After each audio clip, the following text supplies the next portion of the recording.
fried chicken, grilled liempo, at munggo. Tara, simulan na natin. Tinimplahan ko nga muna itong ating mga manok ng paminta, seasoning at kalamansi. Tsaka minekos-mekos ko na nga yan dyan para naman lahat ay kapitan ng pampalasa.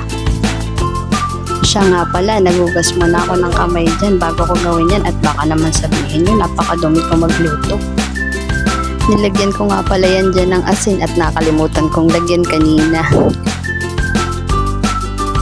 Sunod naman nating i-marinate itong ating mga liempo.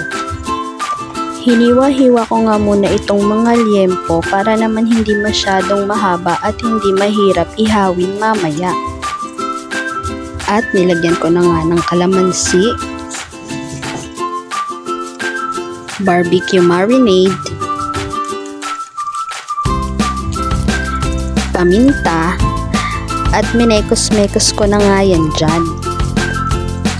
Pero syempre hindi pa yan tapos, may ilalagay pa tayo dyan. Nilagyan ko na nga ng konting toyo at seasoning, tsaka minekos-mekos ko ulit syempre. Okay na siguro to, lamog na lamog ng ating karne. Habang nakababad nga itong ating mga liempo, tara magprito na tayo. Hindi ko na nabidyohan habang pinapainit ko nga ang ating mantika ay iniluglog ko na nga muna ang ating mga chicken sa breading mix bago ko ito iprito. Inilagay ko na nga itong ating mga chicken hanggang sa umapaw ang ating kawali. Char lang! Napakabilis nga ng mga pangyayari, pumikit lamang ako saglit heto at babaliktarin ko ng ating mga manok.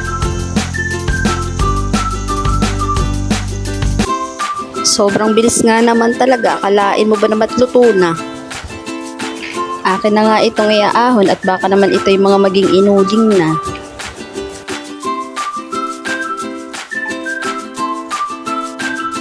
Same procedure hanggang sa maluto na nga lahat itong ating mga fried chicken.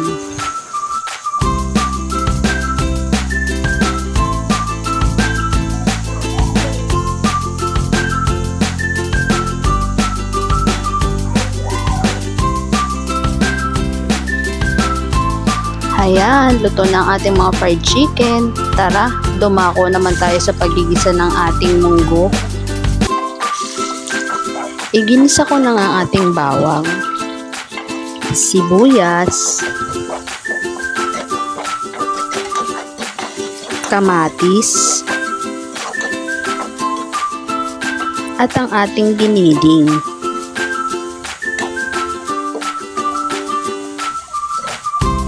Tinimplahan ko nga rin pala ito ng kaunting paminta at ng kaunting patis para naman magkalasa ang ating inilagay na giniling. At syempre minekos-mekos ko yan hanggang sa mahilo sila. Oo, ganun na.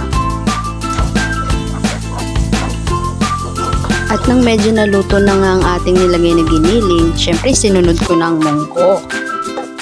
At minekos-mekos ko na naman nga siya ng walang katapusan. Sinabawan ko na nga rin pala siya dyan ng 1 drum. Syempre, para naman hindi mukhang sinaing yung ating munggo. At eto na nga, tumalikod lang ako saglit. Kumukulo na, kaya minekos-mekos ko na naman.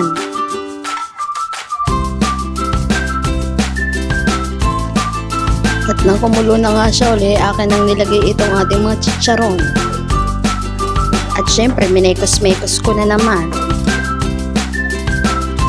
At nang medyo lumambot na nga ang ating mga chicharon, isinunod ko na itong malunggay at dahon ng ating ampalaya.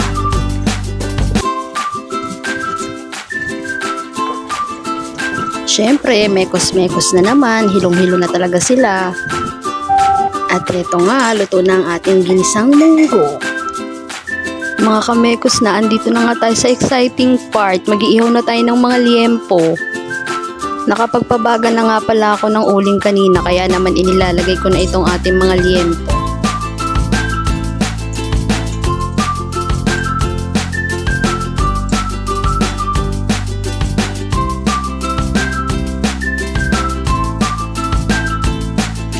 Ay, talaga namang ako'y naglalaway na.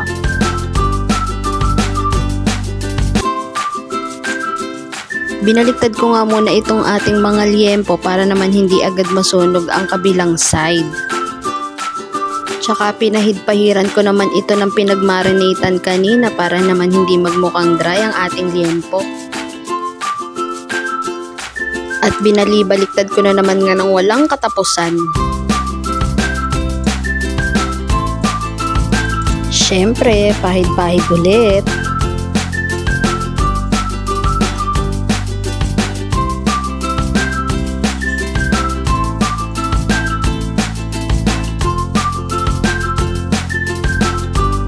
After 1,000 years mga kamekos, ayan, malapit na siyang maluto.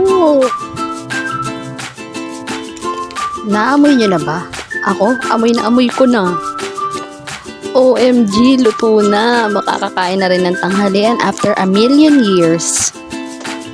Sana'y pasado ang voice over ko dito sa cooking video ng darling ko. Hanggang dito na lamang. Maraming salamat sa inyong panonood. Kain na po tayo.